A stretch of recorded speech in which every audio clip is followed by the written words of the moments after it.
Have you ever found yourself lying in bed at 2 in the morning, just staring at the ceiling and replaying a conversation in your head over and over again? Oh, absolutely. It's that awful feeling where your heart is racing just a little bit, right? Yeah, exactly. You feel completely exhausted, but your brain just it won't shut off. You start doubting your own memory of events that happened like mere hours ago. And you're desperately wondering how on earth you ended up apologizing when you were the one who was wronged in the first place. Yes. You know the exact feeling. Your mind is just spinning. You're trying to extract some logical lesson from a totally illogical interaction. Right. And you end up hating yourself a little bit for not speaking up or for backing down. And then right on cue, you just replay the whole scene again from the top. It's exhausting. It's an incredibly common, yet, profoundly isolating experience. Because when you're stuck in that loop, it feels like you're the only person in the world who can't just, let it go. Which is so frustrating. It is. But that 2 a.m. ceiling stare often points to something much deeper than just a simple misunderstanding or even a communication breakdown. Right. It is usually the hallmark symptom that your psychological boundaries have been breached. Which perfectly sets up our mission for today. We are going on a deep dive, unpacking the dense and, frankly, sometimes unsettling world of what is broadly called dark psychology and, well, psychological manipulation. It's a heavy topic for sure. It is. Now, to be clear, right out of the gate, the goal of this deep dive is absolutely not to make you paranoid. Yeah, we don't want you walking away from this thinking your barista, your mail carrier, and everyone in your family is secretly out to get you. No, not at all. The goal here is empowerment. We want to arm you with a psychological self-defense toolkit because the truth is, these dynamics exist. They do. People use them, sometimes intentionally, sometimes instinctively. And understanding the mechanics of how these attacks work is, well, it's the absolute best way to protect yourself. Precisely. Ignorance in this arena is not bliss, it's a vulnerability. If you don't know the playbook being used against you, you simply can't defend the goal line. Okay, let's unpack this toolkit we're building. We are synthesizing a massive stack of sources today. We really are. We're pulling heavily from former FBI profiler Joe Navarro's work, Dangerous Personalities. He spent decades looking at the extreme end of this stuff, but his insights map perfectly onto everyday life. They translate surprisingly well to the corporate world and relationships, yeah. Right. And we've got Dr. George Simon's classic, In Sheep's Clothing, which completely reframes how we look at passive-aggressive behavior. That one is a game changer. Totally. Plus, we're looking at Thomas Erickson's Surrounded by Psychopaths, along with some really powerful modern clinical deep dives into gaslighting, recovery, and trauma healing. Right, experts like Amelia Kelly and Amy Marlowe McCoy. Exactly. Plus, we're bringing in various clinical perspectives on the actual neurobiology and science of psychological manipulation. It is a massive amount of ground to cover. It really is. And before we dive into the specific tactics like the how of it all, we really need to establish a very clear fundamental distinction. Okay, what's that? Well, a lot of people hear words like influence or persuasion, and they immediately recoil. They think any attempt to change someone's mind is inherently bad. Sure, it sounds a bit sketchy to some people. But persuasion is a normal, healthy, necessary part of human interaction. It's aimed at mutual benefit. Okay, so give me an example. Let's say I persuade you to try a new restaurant, and I really hype it up, and we go and we both have a great meal. That's persuasion. I influenced you, but we both won. We both get good food. Win-win. Exactly. Manipulation, on the other hand, is defined by its intent. It is characterized by an intent to harm, exploit, or control another person for personal gain. And usually at the direct expense of the target. Right. In manipulation, it's a zero-sum game. The manipulator wins and you lose. That distinction is so critical. So persuasion is open, but manipulation is hidden. Persuasion is for mutual gain. Manipulation is for extraction. Beautifully put. So if we accept that this predatory dynamic exists, we have to ask the most basic question first. Before we can build up our defenses, we really have to understand who is attacking us and why. Right. What is the mindset of someone who operates this way? Because for most of us who, operate with a standard issue human conscience, it's really hard to wrap our heads around someone who wakes up and thinks, how can I exploit someone today? It is hard to grasp. To understand that mindset, clinical psychologists often refer to a conceptual framework known as the dark triad of personality traits. The dark triad sounds like a supervillain group. It kind of is, psychologically speaking. These are three distinct but often overlapping traits that, when combined, create a perfect storm for highly manipulative behavior. Okay, lay them out for us. It's important to note these exist on a spectrum, but when someone scores high on all three, they are incredibly dangerous. First, you have narcissism. And we hear that word a lot. We do, maybe too much. But in a clinical sense, this isn't just about vanity or like taking too many selfies. It's a pathological, inflated sense of self-worth. Right, like a deep black hole level need for constant validation. Exactly. And at its core, it involves a fundamental belief that they are inherently superior to others. So the rules that apply to us mere mortals simply don't apply to them. They genuinely believe they are the main character, and everyone else is just an NPC. An NPC, a non-playable character. That is a great way to put it. You're just placed in the simulation to serve their plotline. Okay, so that's narcissism. What's the second trait? The second trait is Machiavellianism. This is the strategic, calculating, cold-blooded side of the triad. Like the classic ends justify the means kind of thing. Exactly. It's a deeply cynical worldview where people are seen essentially as chess pieces. A highly Machiavellian person doesn't necessarily need the spotlight the way a narcissist does. They just want the power. Right. They will use deceit, flattery, betrayal, whatever tool is necessary to achieve their strategic goal, without a second thought about the collateral damage. It's the ultimate transactional mindset. Yes. And finally, the third trait is psychopathy. In this context, it involves a profound, almost unimaginable lack of empathy. So they literally cannot feel bad for you. Right. It's an inability to feel genuine remorse or guilt for causing pain. It also frequently involves high impulsivity and thrill-seeking behavior. Wow. So when you combine an inflated ego that demands to be fed, a calculating willingness to exploit others, and an absolute absence of guilt. You get a highly dangerous psychological profile. That is a terrifying cocktail. And what's fascinating is how that maps onto the framework laid out by Joe Navarro. The FBI profiler. Yeah, he spent his career dealing with the absolute worst of the worst spies, serial killers, hostage takers. But in his book, he makes the point that you don't just find these traits in federal prison. No, they're walking around the grocery store, they're sitting in the cubicle next to you. Exactly. He breaks down the threat landscape into 4 main dangerous personalities that we encounter in everyday life. And looking at these, it's almost like looking at different flavors of that dark triad. Let's hear them.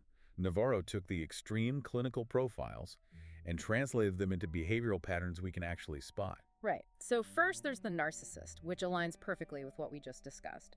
But Navarro emphasizes that it's not just that they think highly of themselves. Right. It's deeper than that. For the narcissist, the world literally gravitationally revolves around them. They demand constant accommodation. They will run right over your boundaries without a second thought. And not necessarily out of malice, right, but because in their mind, your needs simply do not exist. Exactly. What's crucial to understand about the Navarro narcissist is how they present themselves. Yeah. Their grooming, their vocabulary, their public image, they are often impeccable. Oh, they draw you in. They can be incredibly charismatic and charming.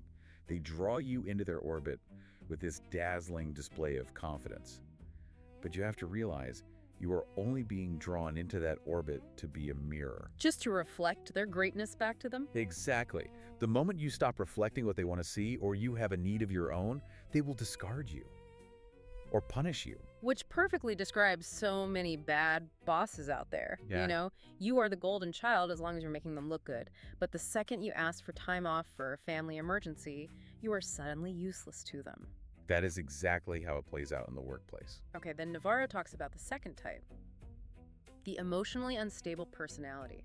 This one sounds absolutely exhausting. It is deeply destabilizing. Navarro describes how 1 minute they are the absolute ruler of the relationship, demanding total compliance, and the next minute, the moment they feel slighted, they swing violently into playing the ultimate helpless victim. Yeah, living or working with an emotionally unstable personality creates a state of chronic hypervigilance. Walking on eggshells. Exactly. You're constantly scanning their mood, trying to predict the weather.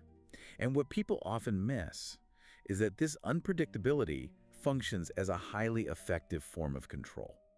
Wait, how so? Because if you are spending 90% of your energy trying to manage their emotions and avoid triggering an outburst, you have no energy left to assert your own needs, or to even recognize how badly you're being treated. Oh, wow. You're just trying to survive the day. Precisely. Okay, the third one is the paranoid personality. Navarro describes these individuals as believing there are constantly conspiracies against them. Everyone is out to get them. The company's trying to screw them over, the neighbors are spying on them. Right. Their friends are secretly mocking them, they are hyper-defensive, and the really dangerous part, practically speaking, is that they tend to isolate their families or partners. The isolation is the key tactic here. A paranoid personality cannot tolerate outside influence, because outside influence might introduce reality. So they cut you off. Slowly and methodically. They cut off their partners, friends, and family. They create this high-stress, us versus the hostile world environment. Which makes you entirely dependent on them. Right. If they can successfully convince you that everyone else is lying, they become your sole arbiter of truth. It's a deeply isolating, cult-like dynamic on a microscopic scale. Which sets the stage perfectly for gaslighting, which we'll get into later. It really does. And finally, the fourth one Navarro identifies is the predator. This is the one he considers the absolute most dangerous. It heavily overlaps with the psychopathy trait. For the predator, following the rules isn't just an inconvenience, it's a profound sign of weakness. They actually take pleasure in duping others. They feel zero remorse. To them, the world is divided into predators and prey. And if you fall for their con, if you trust them and get burned, they don't feel bad for you. They think you deserved it for being weak. They view empathy as a fatal flaw to be exploited. That's chilling. It is.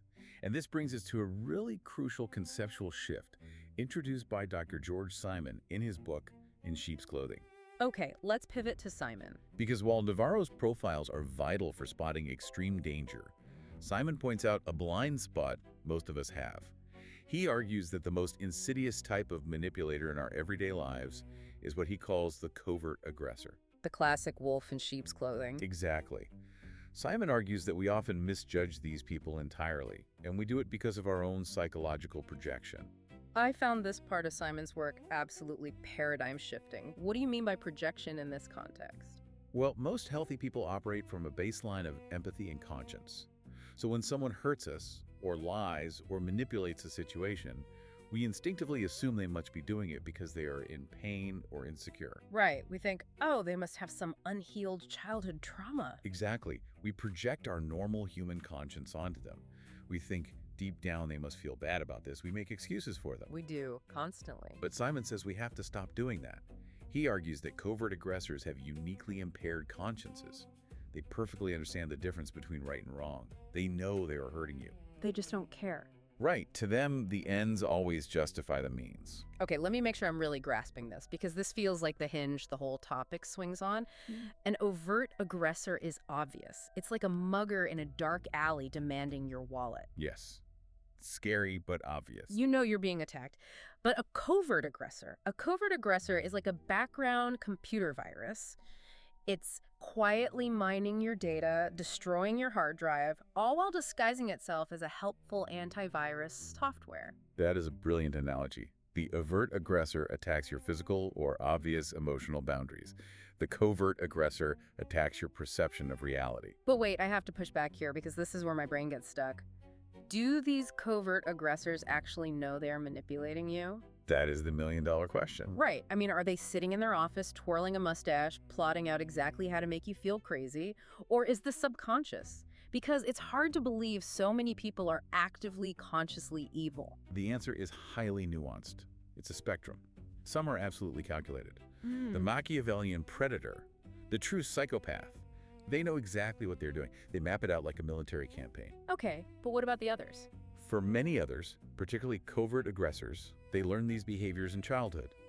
They grew up in environments where direct communication was punished, and covert aggression was the only viable survival mechanism. So they tried manipulating a situation, it worked, and it became their default setting. Exactly. It's like muscle memory. Interesting. But here is the critical, non-negotiable point that Simon makes. Whether it is a consciously plotted master plan or an ingrained subconscious habit, the intent of the behavior in that moment is always the same. To win. The intent's to win, to dominate, to avoid accountability, and to control the outcome at your expense. It doesn't matter if they know the clinical label for what they're doing, they are fine with overpowering you. Wow. Okay. So as a target, you cannot afford to get bogged down in diagnosing their childhood trauma. You just have to deal with the reality of their behavior. Yes, that intent to win is the driving force. So if we understand this mindset, this relentless drive for control masked as everyday interaction, the natural next question is, how do they actually pull it off? how do they bypass our defenses? Yeah, because most of us consider ourselves relatively smart, observant people. How do they hack the human mind so effectively? What is the actual arsenal of dark persuasion? They do it by exploiting what we might call the loopholes in normal, healthy human psychology. Loopholes. Yeah, manipulators don't usually invent new psychological tricks. They just hijack the pro-social drives we already have. Human beings are social creatures. We have a deep-seated desire to fit in. Sure. We have conscientiousness, a desire to be fair and do the right thing. We have empathy, and we have a desire to avoid conflict. Manipulators view these beautiful, essential traits not as virtues, but as buttons on a control panel. That is so dark. They use the best parts of us as weapons against us. They do. I was reading through George Simon's specific tactics of covert aggression, and it's honestly like reading the playbook of the enemy. Let's really dig into some of these. Let's do it. Spotting them in the wild is the whole game. I want to throw some scenarios at you. The first tactic Simon mentions is minimization. How does this play out? Minimization is a fascinating hybrid of denial and downplaying. It's a way of avoiding accountability without technically denying the facts. So they admit it happened. They don't deny the event happened because that would be easily disprovable, but they completely strip the event of its impact and meaning. Okay, give me an example. Imagine you are arguing with a partner and they lose their temper and physically grab your arm, hard enough to hurt. Later, you confront them, shaking, and say, "You grabbed me. That is not okay." And a normal person would be horrified and apologize. Right. But a minimizer won't say, "I didn't touch you." They will say, "Oh my God, I barely touched you. You're being a total crybaby. You don't even have a bruise. You're completely overreacting." Oh man, that makes my blood boil just hearing it. Right. They acknowledge the physical touch, but they minimize the aggression. In doing so, they subtly shift the focus. The issue is no longer their violent behavior. The issue is now your hypersensitive, irrational reaction. They make you feel crazy for even bringing it up. Exactly. That is maddening. Okay, here's one that really messed with my head when I read it. Paltering, or lying by omission. I always thought lying was just saying something objectively false. Many people think that. But Simon argues that telling a partial truth is actually more dangerous because it creates a perfectly crafted false impression. Yes, paltering is incredibly sneaky because if they are called out, they can defend themselves by saying, "But I told you the truth." Right. The sources give a great example of this, and it happens in dating all the time. Imagine someone on a first date trying to seem incredibly trustworthy and emotionally evolved. They lean in and say, "I'm a very open book. I believe in total transparency. In my last relationship, we were so open, we even shared all our social media and email passwords." Which sounds amazing. You think, wow, this person has nothing to hide. What a green flag. Exactly. It sounds like complete vulnerability. Yeah. But what they omit, the paltering part, is that they only shared passwords because of extreme toxic jealousy and paranoia. They demanded the passwords to digitally stalk their partner, track their location, and read their private messages. They told a factual truth. They did indeed share passwords, but they completely inverted the context and the meaning to manipulate your perception of them. They used a fact to tell a lie. Precisely. That is chilling.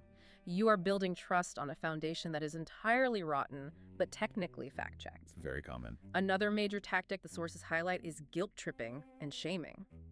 And this goes right back to what you said about exploiting our conscientiousness. If you are a fundamentally good person who cares about others, a manipulator will turn that goodness into a leash. They absolutely will. Guilt is the manipulator's favorite currency. Let's look at a family dynamic. Say you have an adult child who finally tries to set a financial boundary with a chronically irresponsible parent. Like saying, I can't lend you any more money. Right. I love you, but I cannot lend you any more money to bail you out. It's hurting my own family. The manipulator doesn't argue the math. They don't pull out a spreadsheet. They attack the target's character. They go straight for the guilt. I see. After everything I sacrificed to raise you, after working my fingers to the bone, this is how you repay me. I thought you were a loyal person. I guess family means nothing to you. Ooh, that hurts.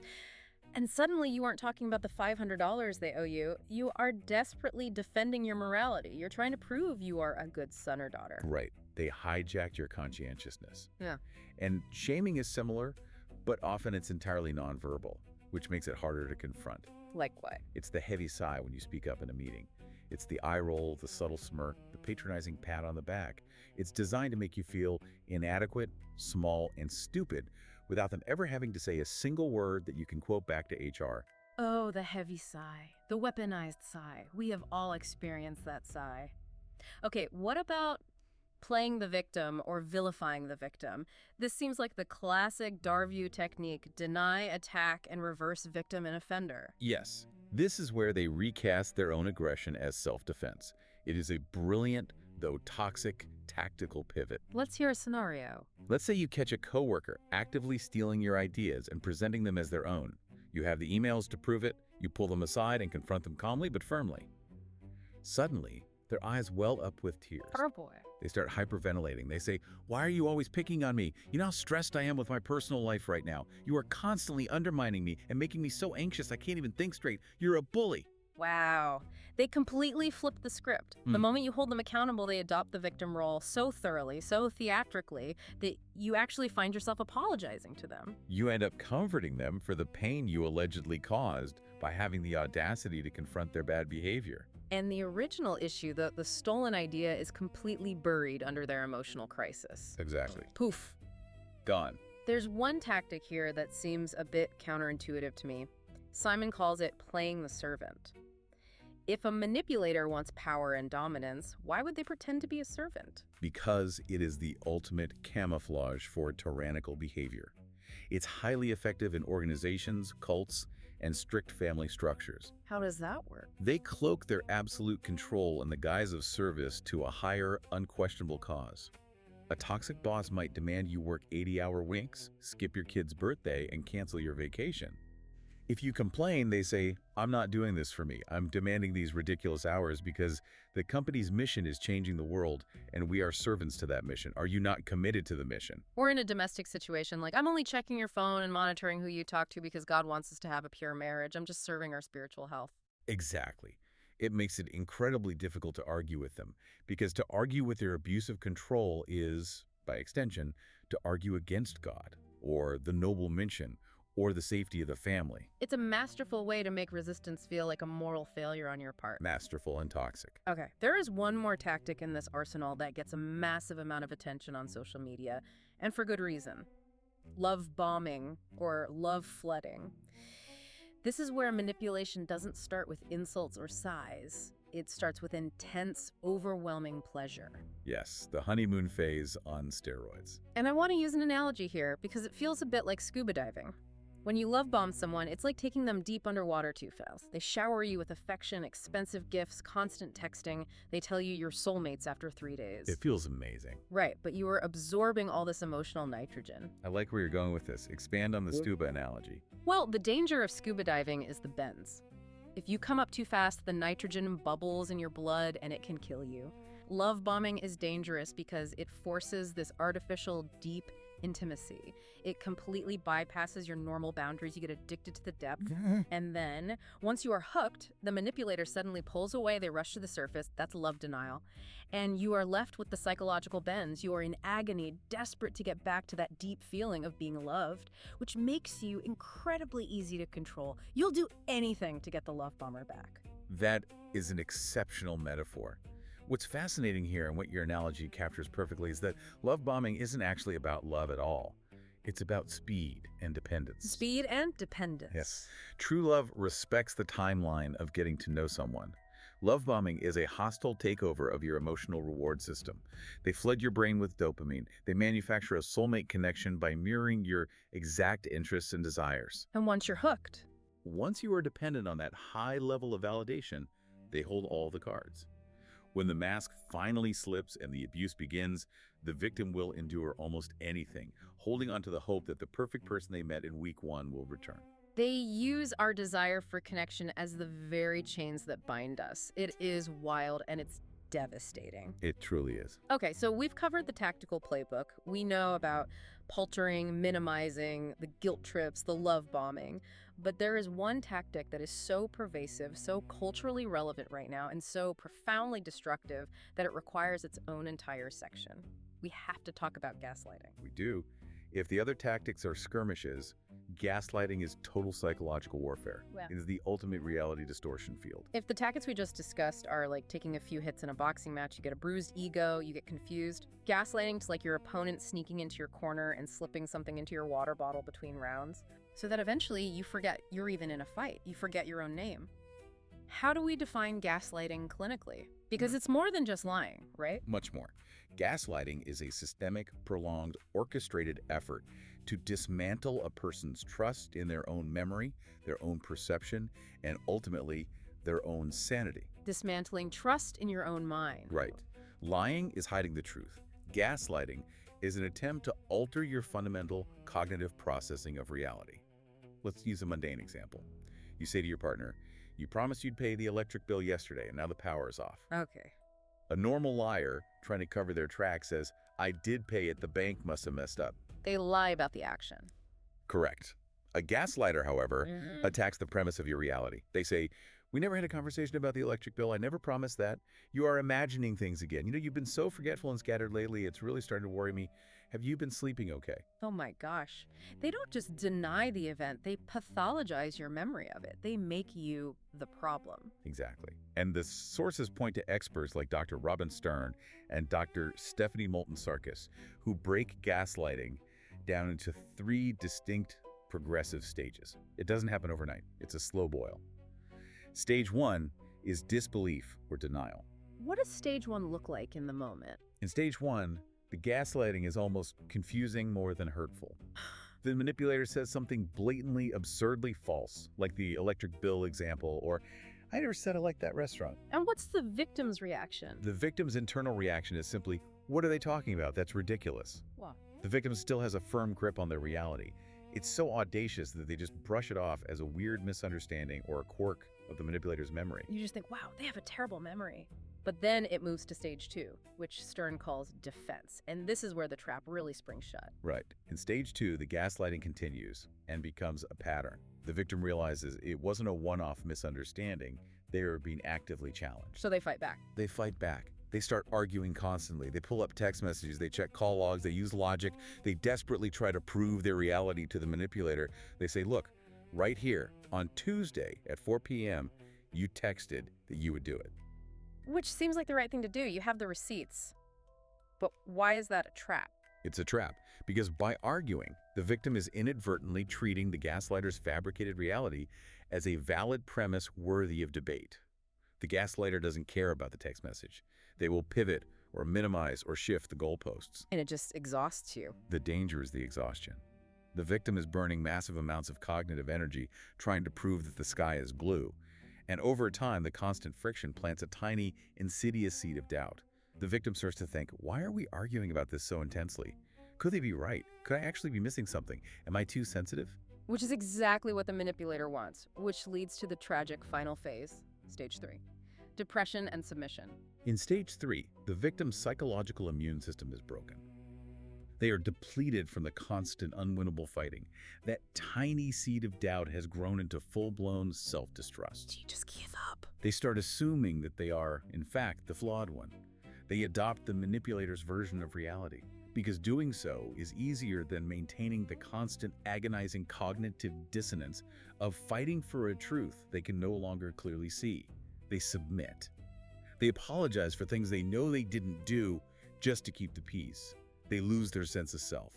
Let's talk about the biological toll of this, because the sources are incredibly explicit here. Yeah. This is not just a bad mood. This is not just an emotional headache. The neurobiology of gaslighting is terrifying. It really is.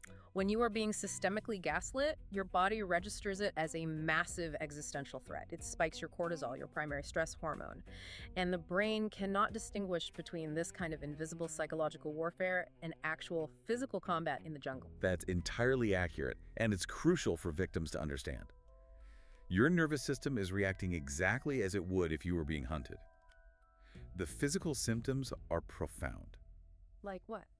Victims of severe gaslighting experience chronic insomnia, profound fatigue, a significantly weakened immune system, and severe brain fog. Your cognitive functions, your ability to concentrate, remember details, or make simple decisions are literally impaired by the constant neurotoxic flood of stress hormones. Wow. Prolonged gaslighting frequently leads to a somatic profile that perfectly mirrors complex post-traumatic stress disorder. It's like being trapped in a horror movie where the call is coming from inside the house. Because eventually, the manipulator doesn't even have to be in the room, you start doing the work for them. Yes, the internal loop. You start replaying those conversations like we talked about at the very beginning of the deep dive. You replay the argument, you try to extract a lesson where there isn't one, and then you start gaslighting yourself. You say, well, maybe I did provoke them. Maybe I am too sensitive. Your own brain becomes the instrument of your torture. That phenomenon is called intrusive rumination, and it is the hallmark of the trauma bond created by gaslighting. Your brain is a meaning-making machine. It is desperately trying to solve a puzzle. But there is no solution. Exactly. The puzzle has no logical solution because the inputs you were given by the manipulator were intentionally fabricated.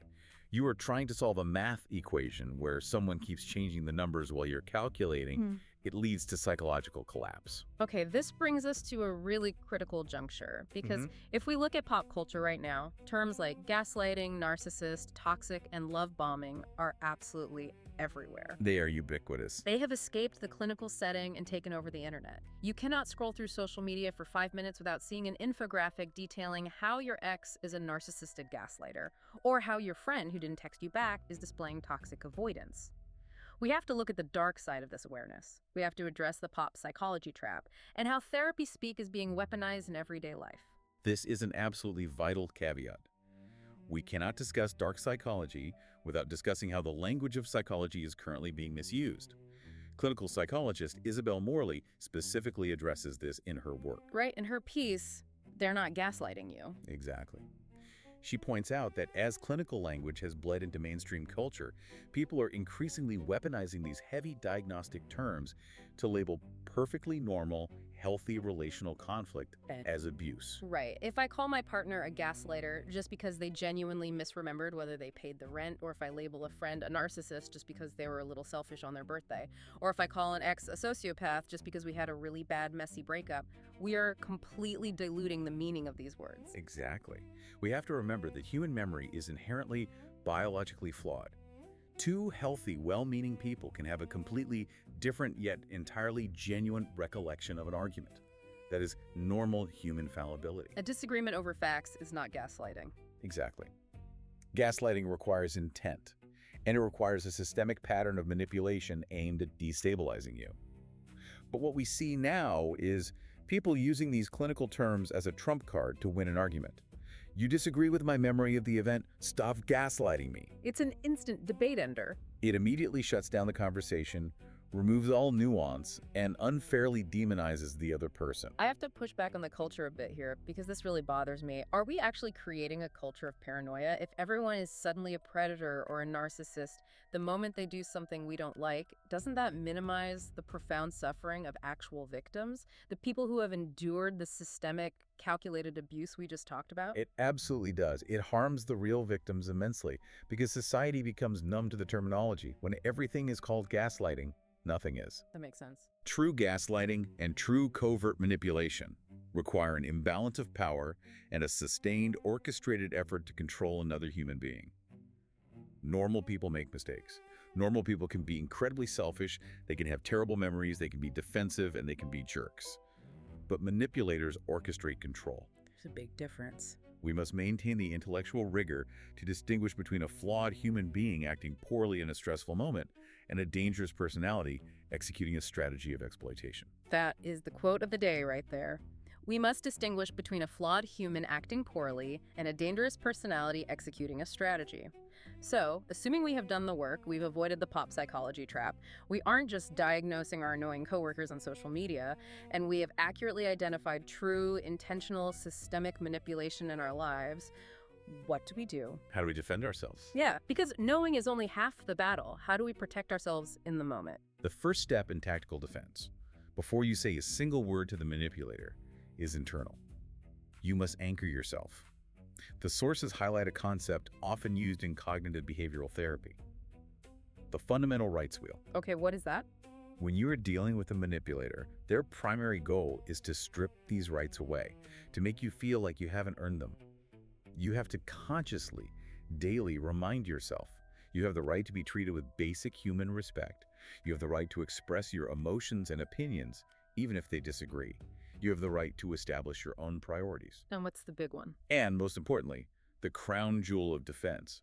You have the right to say no without feeling guilty. Saying no without guilt, that is absolute kryptonite to a manipulator. They expect the no, but they rely on the guilt to pry the door back open. They do. So once we have that internal armor strapped on, what is the best on-the-ground verbal tactic? The sources talk heavily about something called the gray rock method. What is that, and how does it work? The gray rock method is arguably the most powerful behavioral technique for dealing with manipulators that you cannot completely cut out of your life. This is for the co-parent you share custody with, or the boss you can't quit quite yet, or the toxic in-law you have to see at holidays. Okay, so you're trapped with them. Right. Manipulators feed on emotional reactions. Yeah. They want your anger, your tears, your frantic defense, your desperate explanations. Why? Because your emotional reaction proves they have power over you. It's fuel. So what's the alternative? The gray rock method involves becoming as uninteresting, unresponsive, and emotionally flat as a gray rock on the ground. When they attack or provoke, you give boring, non-emotional one-word answers. Okay. I see. You just give them absolutely nothing to work with, no hooks. Exactly. If the manipulator's a fire, your emotional response is gasoline. When you argue, when you cry, you are pouring gasoline on them. The gray rock method is throwing sand on the fire. I love that, throwing sand on the fire. You aren't aggressively attacking them, which would give them an excuse to play the victim, and you aren't defending yourself. You just starve them of the energetic oxygen they need to continue the manipulation. It's incredibly unsatisfying for them. They will eventually get bored and look for a more reactive target. Okay, I love the concept, but let me challenge this practically, because in theory it sounds great. But if my Machiavellian boss is screaming at me in a meeting or sending me passive-aggressive emails demanding a response, I can't just say, like a gray rock. I'd get fired for insubordination. That is a very valid critique. How do you actually do this in the real world without blowing up your professional life? In a professional setting, or any setting where a response is functionally required, gray rock shifts into what we might call professional detachment, or yellow rock. Yellow rock, okay. You don't ignore them, but you strip all emotion, justification, and defensive from your communication. You stick strictly to the facts. If the boss sends an inflammatory email blaming you for a project failure, you do not write a 5-paragraph defense of your character. It's so tempting to do that, though. It is, but instead, you write, I received your feedback on the timeline. I will implement the new data points by 5 p.m. Tuesday. Regards. You are a robot delivering data. You give them the professional requirement, but you completely deny them the emotional engagement they're fishing for. Okay, that makes perfect sense. Be a data-delivering robot. Another tactic mentioned in the sources is using invalidation as a shield. Now, usually, invalidating someone's feelings is considered toxic, but here it's pitched as a defensive maneuver. How does that work? It works by short-circuiting their demand for consensus. If a manipulator demands that you agree with their distorted reality or their unreasonable demand, your instinct is to argue the facts. But we know arguing is a trap. Right, we've established that. So instead, you calmly state your boundary while acknowledging but not accepting their view. You say, I hear that you see it that way. I respect that that is your perspective, but I am confident my solution works, so I'm moving forward with it anyway. It's beautifully disarming. You aren't engaging in the debate they want to have. You acknowledge their statement without agreeing to a single word of it, and then you assert your absolute autonomy. It leaves them nowhere to go. Precisely. Now, Thomas Erickson, the author of Surrounded by Psychopaths, gives a very specific formula for confronting manipulative behavior if you feel you absolutely must address it directly. Let's hear it. He suggests a highly structured, emotionally flat 4-step statement. When you do X, I feel Y. If instead you did Z, I would feel W. So, practically, when you yell at me in front of the team, I feel disrespected. If instead you gave me feedback privately in your office, I would feel much more receptive to your ideas. Perfect execution. This formula is excellent because it removes the emotional sweeping accusation. You aren't saying you are a terrible toxic boss. You are objectively stating a specific behavior, explaining its impact, and offering a concrete, actionable alternative. That sounds like great communication advice in general. It is, but Erickson notes a critical, chilling caveat with this tool. This formula works wonders on reasonable people who just have bad communication habits or blind spots. But if you use this perfectly clear, non-threatening formula, and the person still attacks you, mocks your feelings, or escalates the manipulation, What? You now have undeniable confirmation that you are likely dealing with a deeply manipulative person, perhaps even a psychopath, who has absolutely no interest in your feelings or a healthy resolution. Oh, wow. It's a diagnostic tool as much as a communication tool. You use the formula to test the waters. If they butt your head off, you know exactly what you're dealing with. Exactly. And finally, the ultimate defense mechanism, which is repeated like a mantra across all the clinical sources, documentation. Yes. Because manipulators, especially gaslighters, rely entirely on distorting your memory is no longer a safe or reliable space. You must rely on objective records. Write things down immediately. Save text messages, forward emails to a personal account, keep a private physical journal of conversations with dates, times, and direct quotes. Objective records are your anchor to reality.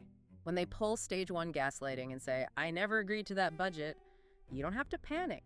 You don't have to search your foggy, cortisol-soaked memory. You just look at the email. Right. And you don't even have to show it to them if you don't want to. The documentation is for you. It removes their power to dictate the truth inside your own head.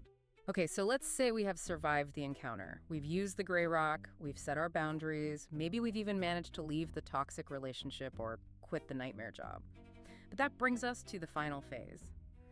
Leaving the manipulator isn't the end of the story. Not at all.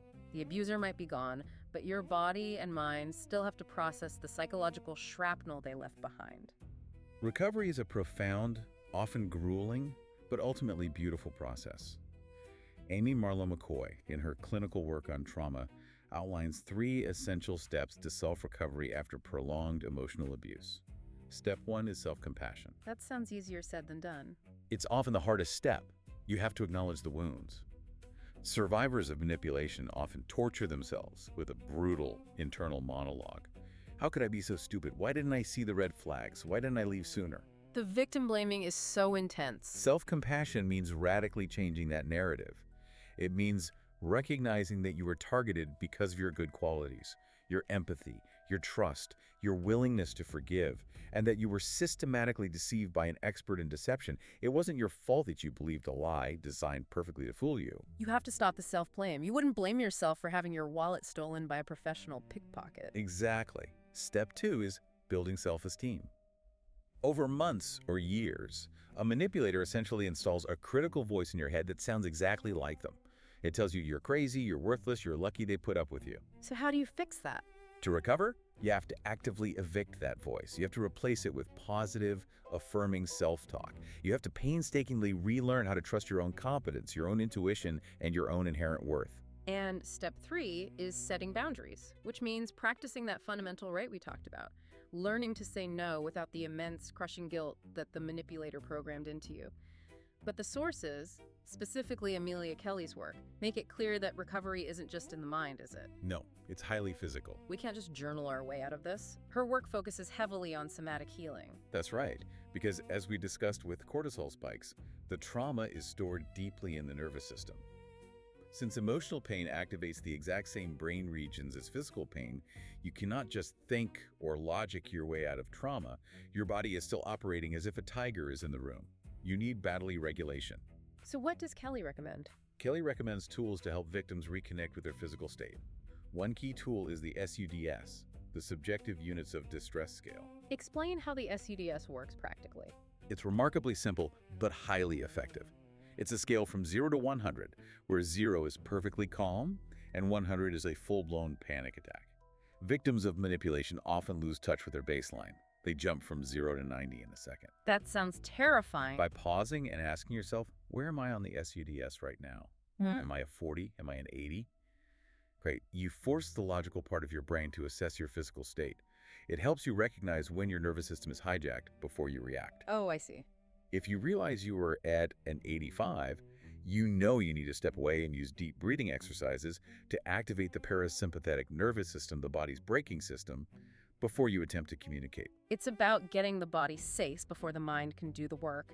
And she also advocates for specific communication frameworks during recovery, like the Dear Man technique from dialectical behavior therapy. What is Dear Man? Dear Man is an acronym designed to help survivors navigate conflicts safely, assertively, and calmly without falling back into trauma responses. It stands for: describe the situation objectively, express your feelings using I statements, assert your needs clearly, reinforce the positive outcome of getting what you need. And the man part. The man part is about how you do it. Yeah. Stay mindful. Don't get distracted by their gaslighting.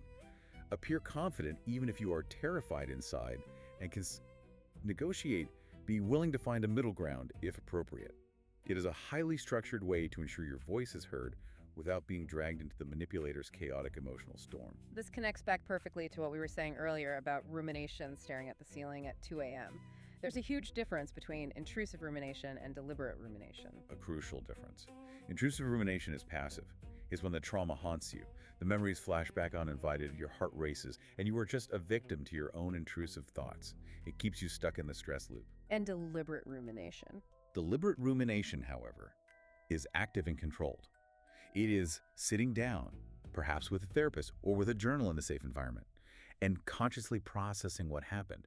You are dissecting the mechanics of the manipulation. You are saying, that was poltering, that was stage 2 gaslighting. You are extracting meaning and understanding. You are turning the trauma into data. Turning the trauma into data. I absolutely love that. It takes the emotional sting out of it and turns it into intelligence. And if we connect this to the bigger picture, this deliberate processing leads to a phenomenon researched extensively by psychologists like Richard Tedeschi: post-traumatic growth. This is the part of the deep dive that gives me so much hope. It's not all doom and gloom. It really is remarkable. Tedeschi's research shows that severe trauma shatters your worldview. It breaks your fundamental assumptions about safety, trust, and human nature. It levels the building. Yeah. But when you are forced to rebuild your psychology from scratch, you don't necessarily just return to your previous baseline. Many survivors rebuild a much stronger, more resilient architecture. They become hyper-aware of red flags. They develop ironclad, impermeable boundaries. That's incredible. And paradoxically, they often report a deeper appreciation for life and an ability to form much more authentic, profound relationships because they no longer tolerate the superficial or the toxic. You aren't broken forever. Your nervous system just paid an incredibly high, painful tuition for an absolute masterclass in reading human nature. The scars you carry literally become your maps. They show you exactly where the danger is, how it operates, and what it sounds like, so you never walk blindly into it again. Exactly. The abuse was horrific and unfair, but the growth and the strength that follows can be truly transformative. You evolve into someone who cannot be easily manipulated again. Wow. Okay, we have covered an immense amount of ground today. Let's do a quick recap of the journey we've taken. We started by understanding the mindset of the manipulator, the dark triad traits, and Navarro's dangerous personalities who view life as a zero-sum game of control. We covered a lot of ground. We learned to spot the specific, covert tactics they use to hack our empathy, like minimization, the sneaky half-truths of paltering, guilt-tripping, and the deep-sea dive of love bombing. We took a hard, clinical look at the reality-bending nightmare of gaslighting, its 3 stages, and the severe physical toll it takes on the brain and body. And the pop psychology trap. Yes, we cautioned against the pop psychology trap, making sure we maintain the rigor to reserve these heavy labels for true, calculated malice, not just normal, clumsy human flaws. We built a tactical defense playbook featuring the fundamental rights, the sand on the fire, gray rock method, the invalidation shield, and the absolute non-negotiable necessity of documentation. The anchor to reality. Exactly. And finally, we explored the profound path of somatic healing, calming the nervous system, and achieving post-traumatic growth. It is a comprehensive, heavy toolkit. And if there's one thing the listener takes away from all of this data, all of these acronyms and all of this analysis, it is the paramount importance of trusting your own reality and your own intuition. If something feels fundamentally wrong, confusing, or draining, trust that feeling. I want to say this directly to you listening right now. If you are someone who has been targeted by these tactics, I want you to remember something vital. Your empathy, your conscientiousness, your willingness to give second chances, and your desire to see the good in people, those are not flaws to be fixed. They're not weaknesses. No, they aren't. They are beautiful, essential human traits. They are treasures. They just need to be guarded behind strong, well-maintained boundaries. You don't have to become a cold, cynical, Machiavellian person to survive. You just have to become wise. And that brings us to a final thought I'd like to leave you to mull over. We spent this entire deep dive analyzing the absolute darkest, most unsettling aspects of human psychology. But there is a beautiful, liberating paradox hidden within this knowledge. What's that? By learning to perfectly spot the calculated malice of a true manipulator, By knowing exactly what the red flags look like, you actually free yourself. You free yourself to be infinitely more forgiving, more patient, and more compassionate toward the normal, clumsy, everyday mistakes of the healthy people in your life. Once you truly know what the darkness looks like, and you know you have the tools to defend against it, you no longer have to fear the shadows. You can walk in the light. That is incredibly powerful. The diagnostic waters out there might be muddy, and there are people who will try to use your goodness against you, but we can still learn to see clearly. Thank you for joining us on this deep dive. Stay safe, trust your reality, and keep your boundaries strong.